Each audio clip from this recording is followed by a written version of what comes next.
Good riddance.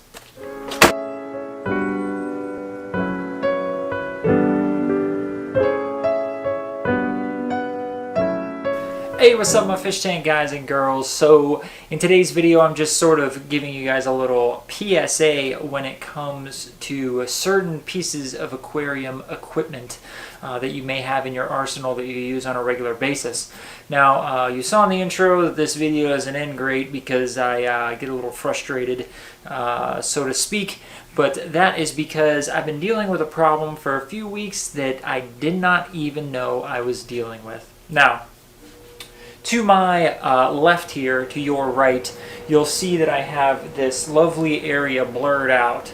I have it blurred out not because it's inappropriate, but because this is the project that I'm working on that I'm going to be releasing videos about in the next, I would say 3 to 4 weeks.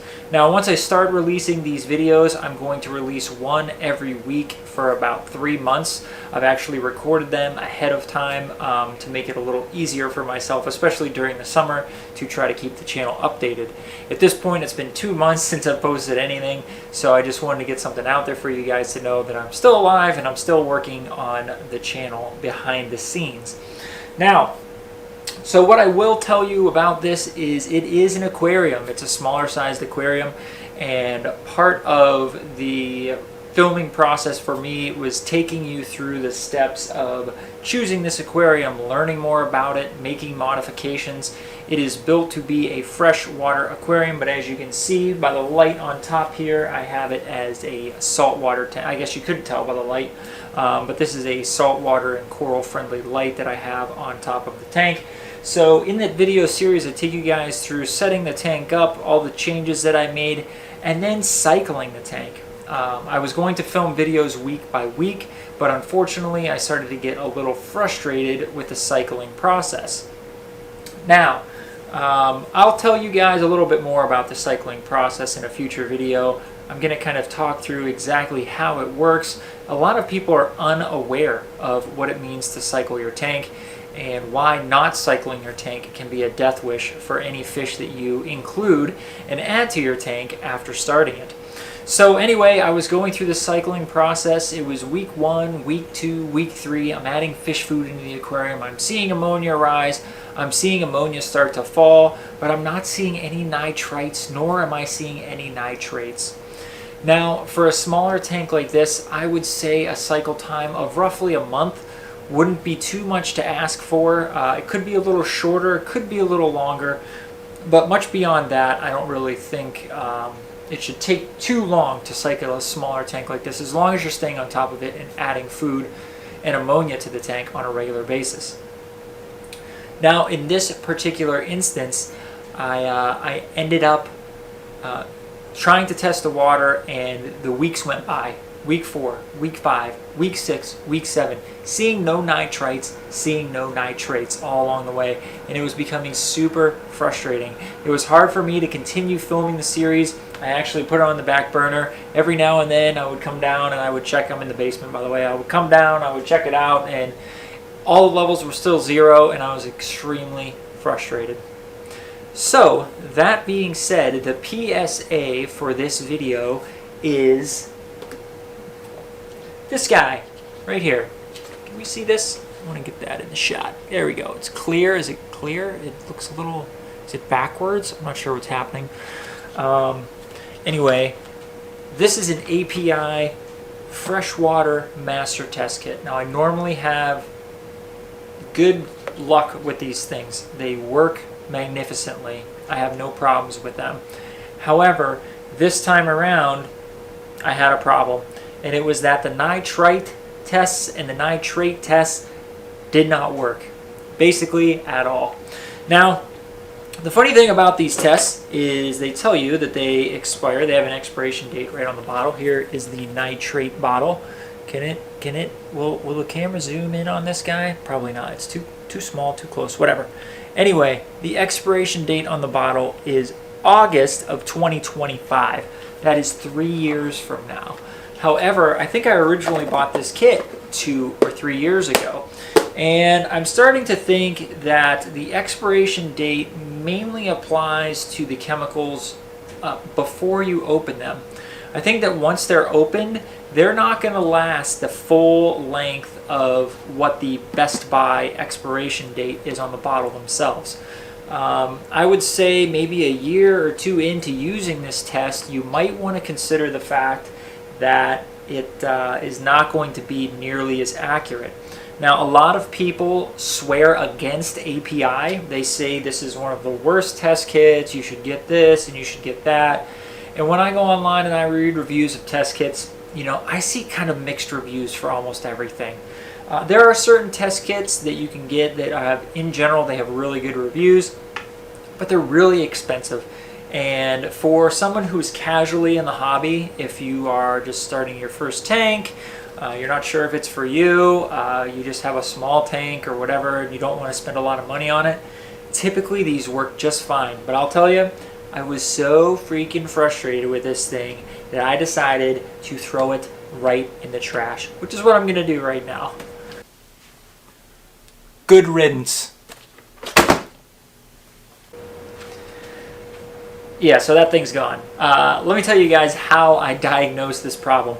After 6-7 weeks of the cycling process, I knew something was wrong. My ammonia was 0.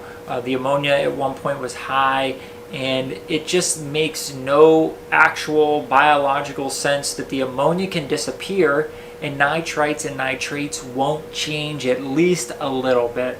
So what I ended up doing is I ended up using this Salifert. Can you see that guy? There we go. I used this Salifert nitrate test. I'm not sure when it expires. Oh, it says it expires January of 2023. The expiration date on these are much shorter. So I feel like I bought this test maybe a year ago, and it's going to expire at the end of the year. Whereas I bought the API test a couple years ago, and they're not going to expire for another 3 years. Something seems a little sketchy there. So anyway, I did the Salifert nitrate test, and lo and behold, I found that the nitrates were really high in the tank because I had been putting in a ton of fish food, and I put in mysis shrimp. I was trying to do everything I could to get the nitrite and nitrate numbers to go up, and they just would not go up. So thankfully, I had this kit as a backup. I would say that with those API kits, the nitrate test is very unreliable. I would say the ammonia and the nitrite tests are usually pretty good. So I was shocked that my nitrites never went above 0. All of this led to a lot of frustration, a lot of heartache, a lot of, I got very, what's the right word I'm looking for here? I lost my motivation because the weeks went by and this tank was not cycling and I was getting really frustrated. So the PSA of this video is the title of the video. It all comes full circle, which is keep a spare or extra test kit on hand. The reason you're going to want to do that is because, you know, even the best of test kits, even this guy, there could be an issue with your kit over time. Maybe the chemicals aren't working correctly, and you're gonna want to use another kit. Now, typically, if your tank is doing well, if things look good, if visually you can see that, you know, your corals look good, you're not getting too much algae in the tank. You know, those are all visual indicators. Your fish look good. Those are all visual indicators that the quality of your water is pretty good. So I don't think you would need to do multiple tests. But if you're doing something like this, if you are cycling a tank and you start to get beyond the normal period of time it takes to cycle a tank, you might want to use a different test kit. If your tank looks terrible and you're testing and all of your numbers look great, you might want to use another test kit. You might want to try something else, just because what's going to end up happening is you're going to keep testing, you're going to have 0, your tank quality is going to go downhill, and then all along you may have not been noticing or may have been unaware to the fact that your ammonia levels were high. Maybe you had a fish die under a rock. Maybe you had a snail die and decay in the tank, something like that. So this is just a PSA in general for you guys to keep that in mind when using test kits on your aquariums at home. So once again, I'm the Fish Tank Guy. Thank you so much for checking out this channel and this video. This is the second video, but the first video that you'll see shot on my new video camera. So I hope that I look good. Do I particularly look good. I don't know why I would do this, but I hope that it looks pretty good. I've got some decent lighting. The setup is a little simpler for me than the other camera. I don't have the corded microphone and all this other stuff, so we'll see how the audio turns out as well. But hopefully it's good. So like I said, once again, I'm the Fish Tank Guy. Thank you so much. Like this video if you like it. Give me a comment if you've had an issue with API test kits or any other test kits in the past. How did you go about remediating it?